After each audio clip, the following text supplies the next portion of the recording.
B.F. Skinner by Michaela Levicker. Skinner was born in Susquehanna, Pennsylvania in 1904 on March 20th. His father was a lawyer and his mother stayed at home to care for him and his younger brother. In 1989, Skinner was diagnosed with leukemia and passed away on August 18th in 1990 in his home in Cambridge, Massachusetts. His biggest influence on his time was the creation of the Skinner box, which he used to study how animals interacted with the environment. He used rats and pigeons to conduct experiments and discover how reinforcements helped them learn a behavioral pattern. Skinner's theory is known as operant conditioning, which is the development of a behavior. The exact definition is roughly changing a behavior by the use of reinforcement which is given after the desired response. Skinner believes that classical conditioning was far too simplistic to be a complete explanation of human behavior. He believed that the best way to understand behavior is to look at the causes of an action and its consequences. This he called operant conditioning.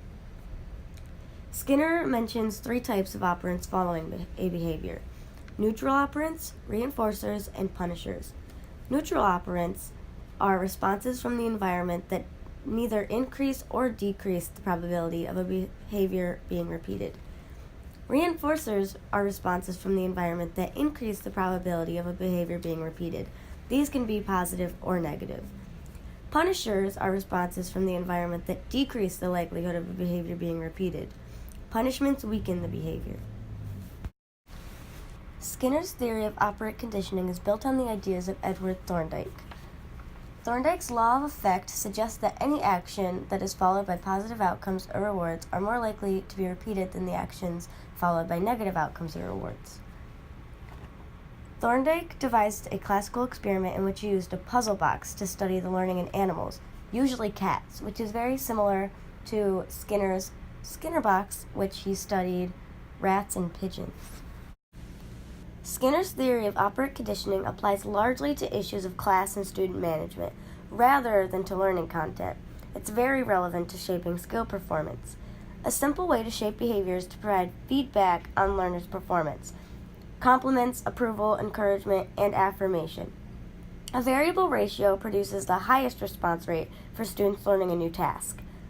Initial reinforcement occurs at frequent intervals, and as the performance improves, reinforcement occurs less frequently, until eventually only exceptional outcomes are reinforced. Positive and negative reinforcers both increase the probability of a repeated behavior, food being a positive and pain being a negative. A primary reinforcer is directly related to survival, also including food, while a secondary reinforcer includes a characteristic from the environment, an example being grades at school. Positive and negative punishers both decrease the probability of a behavior being repeated. Extinction is the disappearance of a learned behavior due to the removal of the reinforcement. Operant conditioning has a 3-phase model: discriminative stimulus, operant response, and consequences. A positive example of a discriminative stimulus would be being asked to clean your room before guests arrive. The operant response would be agreement. Consequence would be receiving a thank you and possibly money as a reward. This causes an effect on future behavior, being next time you're asked to clean your room before guests arrive, you are more likely to agree.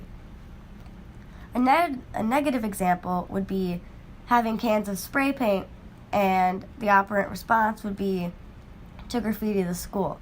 The consequence would be getting caught by the police. This is a negative consequence, which would cause an effect on your future behavior, being that next time you're less likely to graffiti the school.